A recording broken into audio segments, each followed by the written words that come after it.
এখন আপনাদের মসজিদের ইমাম মসজিদে নেই, নামাজ কে পড়াবে? যোগ্য মুয়াজ্জিন সেও নেই। আচ্ছা, মাদ্রাসার যদি কোনো ছেলে তাকে পাড়ায় তাও নেই।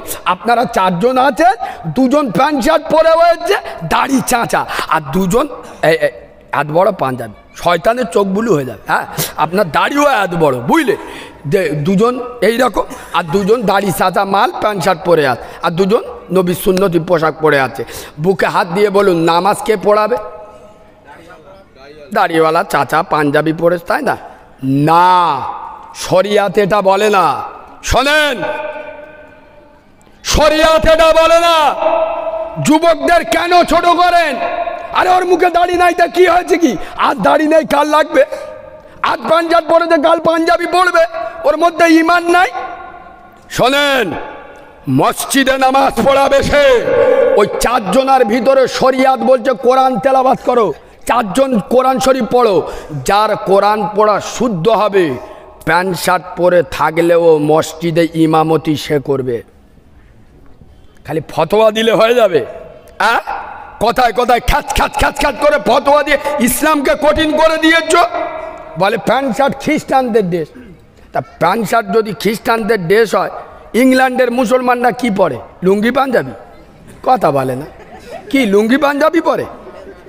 খালি ফতোয়া দিতে পারলি হয়। মৌলবি উঠে মাইকে ফতোয়া দিচ্ছে, বাবারা বাবারা, যে বাড়িতে টিভি থাকবে সে বাড়িতে নামাজ, কথা বলে না, সে বাড়িতে নামাজ হবে না। আমি মৌলবি ফতোয়া দিলাম, যে বাড়িতে টিভি থাকবে সে বাড়িতে নামাজ হবে না।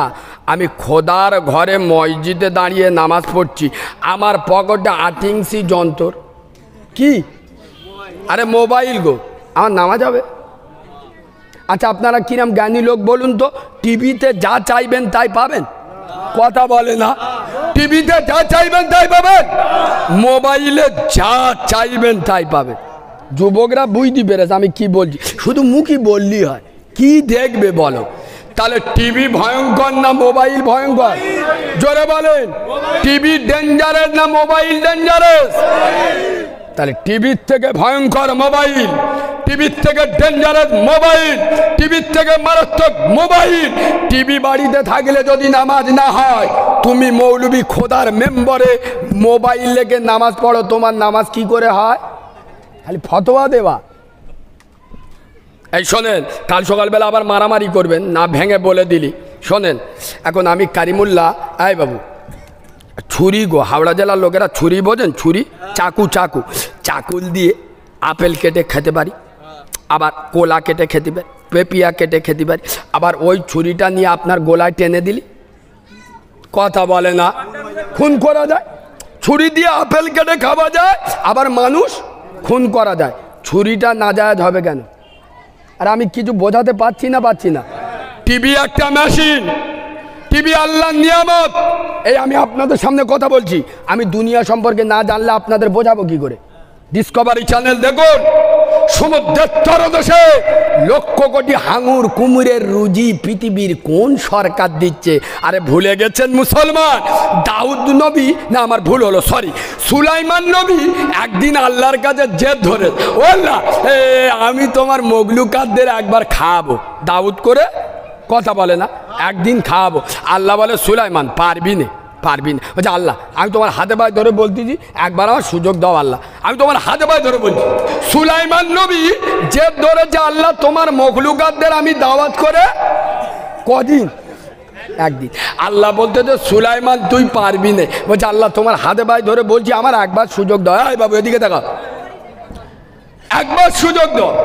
40 দিন ধরে সুলাইমান নবী খাদ্য তৈরি করে টাল লেগিয়ে দেশ। এবার আল্লাহর কাছে বলছে আল্লাহ শুরু করি। আল্লাহ বলে তা শুরু কর। বলে প্রথমে একটা মাছের দিয়ে শুরু করি, একটা তিমি মাছ উঠে, 1 লোকমায় 40 দিনের খাবার কুচে দেশ। আল্লাহর কিরে বা, ও সর্বনাশ। সুলাইমান নবীর চোখ নীল হয়ে গেছে, মাছ এবার তেকিয়ে আছে, ও নবী সুলাইমান খাবার দাও, খাবার দাও। সুলাইমানের চোখ বুলু হয়ে গেছে, ও নবী সুলাইমান 40 দিন ধরে খাবার মজুদ করেছো, আমি একটা তিমি মাছ 1 লোকমায় খেয়েছি, এইরকম আমার 1 হাত আমার পৃথিবীর সব থেকে বড় খাদ্যমন্ত্রী, আমার একার দিনের 3 লোকমা খানা আল্লাহ আমাকে দেয়। সুবহানাল্লাহ বলেন। ইয়েস, সমুদ্রের তলদেশে দেখেন আল্লাহ কিভাবে রুজি দিচ্ছে, সব হবে। অ্যানিম্যাল চ্যানেল দেখেন, জঙ্গলের ভিতরে আল্লাহ কিভাবে বাঘ ভাল্লুকের হাতে। এই বাবু আমার কথা ভালো করে বোঝেন, ফোন গো, মোবাইল নেটটা অন করে শুধু মুখই একবার বলবে, ওই পবিত্র কাবা শরীফের ইমাম কাজী আব্দুর রহমান আল সুদাইস হুজুরের ওই এশার নামাজটা আমি একটুকে লাইভে দেখবো। দেখা যাবে না? যাবে না? আর জোরে বলো। ফের একটু পর নেটটা খুলে দে, ওই মোবাইল, একই মোবাইলে একটু বলবেন ওই দীপিকা পাডুকোনের ভিডিওটা একটুকেন দেখি। আরে দেখা যাবে না? যাবে না? তাহলে মোবাইলে কাবার ইমামের নামাজ দেখা যাবে, আবার উলঙ্গ মহিলার ছবি দেখা যাবে। মোবাইলটা না যায় হবে কেন? আরে দোষ মোবাইলের না তোমার। তুমি মালটা ভালো না, তুমি 2 নাম্বার মাল, তোমার চরিত্র খারাপ, তুমি মোবাইলে দোষ দিচ্ছ কি করে? এখন করে আমি সব জায়গায় বলছি, মুসলমান নিজেদেরকে চিনতে পারিনি। এ মুসলমান মরলে সব, মারলে সব। পায়ে কাঁটা ফুললে নেকি লেখা হয়, জ্বর এলে সব লেখা হয়। আব্বা পেশাব করতে যাবেন, ফেরেশতারা নেকি লিখবে। সুবহানাল্লাহ বলুন, জোরে সুবহানাল্লাহ বলুন। মুসলমান আমরা নিজেদেরকে চিনতে পারি নি। আমরা যে কি জিনিস আল্লাহ আমাদের। আচ্ছা, মুসলমান বসে পেশাব করলে সুন্নাতে রাসূল, দাঁড়িয়ে পেশাব করলে সুন্নাতে, কথা বলে না। না, তুমি যদি ফতোয়া দেবে মাইক আমার মুখে এমনি আছে, নতুন কথা বলবো সব চমকে যাবে, দেখবে। দাঁড়িয়ে পেশাব করলি সুন্নাতে রাসূল হবে। চোখ হলুদ হয়ে গেছে। হাদিসটা শোনো, সকালবেলা যান, অপব্যাখ্যা করো না। আমি এই বক্তব্যটা আমাদের দক্ষিণ চোষণা ডায়মন্ড হারবারে রেখেছিলাম। ও সর্বনাশ, তার পরের দিন তো খালি আমার রহ ফোন আসছে। কেন? কালিমুল্লাহ বলে একটা বক্তা বলে গেছে দাঁড়িয়ে পেশাব করলে সুন্নতে রাসূল হবে। শুনে নাও, কোরআন শরীফের পরে যে হাদিসের মর্যাদা, হাদিসটার নাম হলো পবিত্র বুখারী শরীফের হাদিস। কি হাদিস? এই বুখারী শরীফে পেশাবের কোনো হাদিস নেই যে নবীজি বসে পেশাব করেছে। একটা হাদিস আছে যেটা আল্লাহর নবী দাঁড়িয়ে প্রস্রাব করেছেন। ভালো করে বুঝুন, কথা ভালো করে বুঝুন। কান করিসি ঢোল কত বলবি বল, কান করিসি কুলো কত কিলবি কিলো, এরাম আওয়াজ শুনবেন না। আমি কি বলছি? আমি বলছি রাসূলুল্লাহ দাঁড়িয়ে প্রস্রাব করেছেন। আমি বলি নাই যে রাসূলুল্লাহ দাঁড়িয়ে প্রস্রাব করতেন। দাঁড়িয়ে প্রস্রাব করতেন আর করেছেন দুটো এক না আলাদা? এক বচন বহু বচন দুটো এক না আলাদা? এই শোনেন, রাসূলুল্লাহ দাঁড়িয়ে প্রস্রাব করেছেন কেন? দুটো কারণ। নাম্বার 1, রাসূলুল্লাহ এমন একটা জায়গায় গিয়ে পড়েছিলেন যেখানে বসার কোনো স্কোপ ছিল না। ওখানে বসে পেশাব করলে পেচ্ছাপটা ঠিকরে পায়ে লাগতে পারে, কাপড়ে লাগতে পারে, নাপাক হয়ে যেতে পারে। বাধ্য হয়ে রাসূলুল্লাহ দাঁড়িয়ে প্রস্রাব করেছেন। আমার নবী কি জানতেন না যে আমার এই হাওড়ার মুসলমানেরা এরাও বিভিন্ন কাজে যাবে? আচ্ছা, আপনারা হাওড়ার টয়লেট কোনো দিন দেখেছেন? আরে দেখেছেন? আচ্ছা বলেন, হাওড়ার টয়লেটে বসে পেশাব ফেরার কোনো জায়গা আছে? আপনি যদি গিয়ে মস্তানি মেরে বলেন আমি উম্মতে মুহাম্মাদি, আমি মুসলমান, ও বসে পেশাব ফেরা সুন্নত, আমি দাঁড়াবো না, আমি বসে পেশাব করব। এখন আপনি যদি বসে পেশাব করেন আর আপনার পাশে ও তো পাইপ বার করে এমন স্টার্ট মারতেছে, শালা দিয়াল ফেটিয়ে দেবে তাল। হ্যাঁ না না বলো? আপনি যদি বসে যান তা ওর পেশাব তো দিয়ালে ধাক্কা মেরে শালা তোমার মাথায় মুখি ভরে যাবেনি। কথা বলে না। তা নবী কি চান যে আমার উম্মতে মুহাম্মাদি অপমানিত হোক, এদের শরীরে পেশাব লাগুক, মাথায় পেশাব লাগুক? আরে নবী চান ওই জায়গায় ওই পরিস্থিতিতে দাঁড়িয়ে প্রস্রাব করা সুন্নাতে রাসূল। সুবহানাল্লাহ বলে।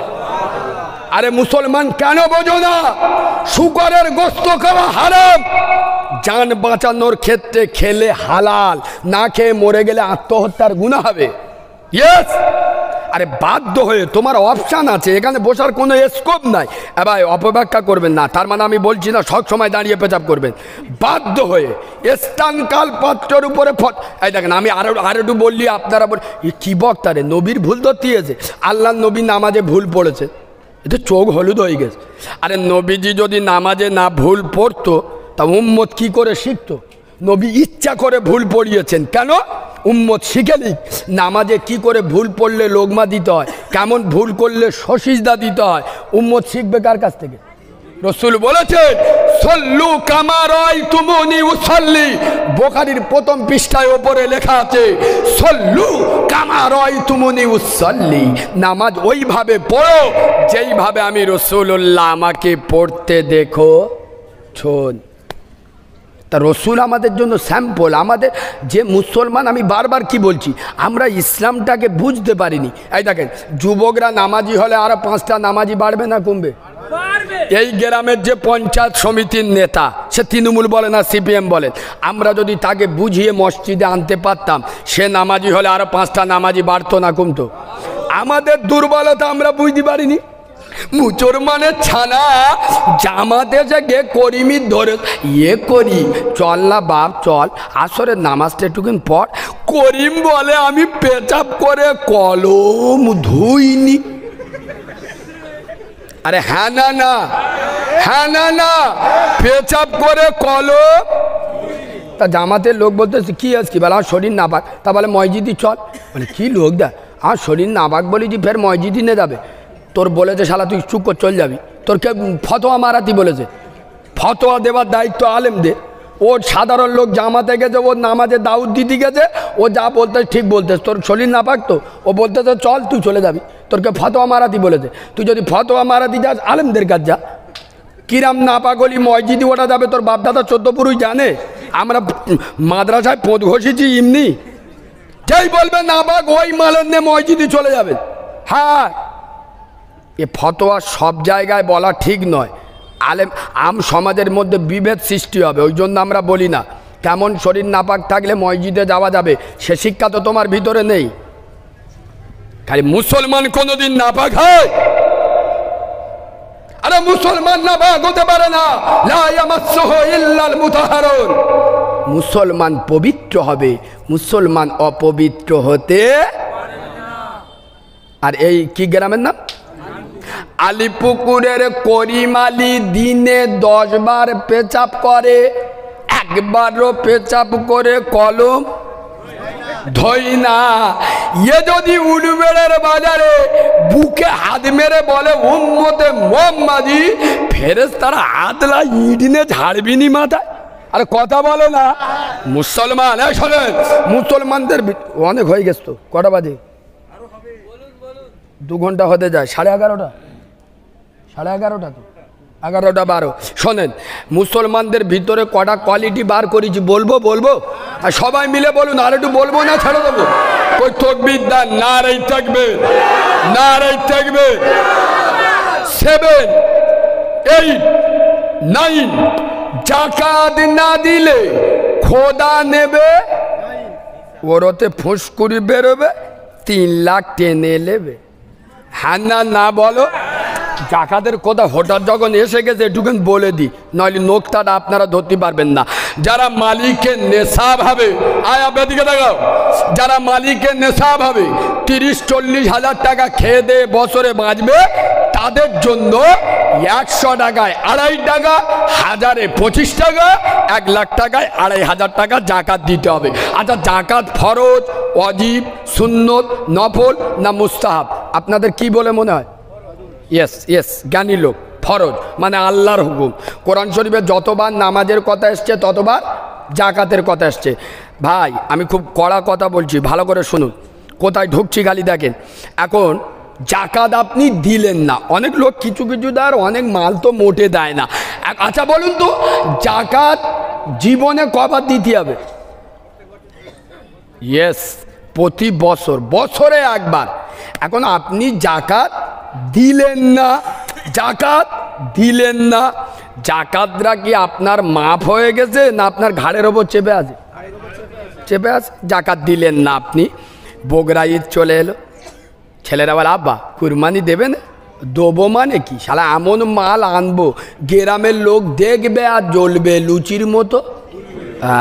শুধু কি মাল আনি খালি দেখ, বিশিবপুরতে গিয়ে 60,000 টাকা দিয়ে গরু কিনে নিয়ে আসতে, আবার গরুর পিছনে আস্তে আস্তে এরম জামার কোলার টাকা নিয়ে এরম উল্টু, তার মানে দেখ খেললে দেখ কি মাল গ্রামে ঢোকাচ্ছি খালি দেখ খেললে।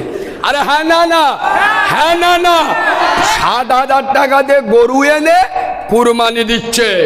মুসলমানের ছানারা উত্তর দাও, ও যে জাকাত দিল না, ওর জাকাতটা কি আল্লাহ মাফ করে দেছে না ওর ঘাড়ের ওপর চেপে আছে? জোরে বলেন, চেপে আছে। এবার বকরা ঈদের সময় 60,000 টাকা দিয়ে গরু এনে কুরবানি দিচ্ছে,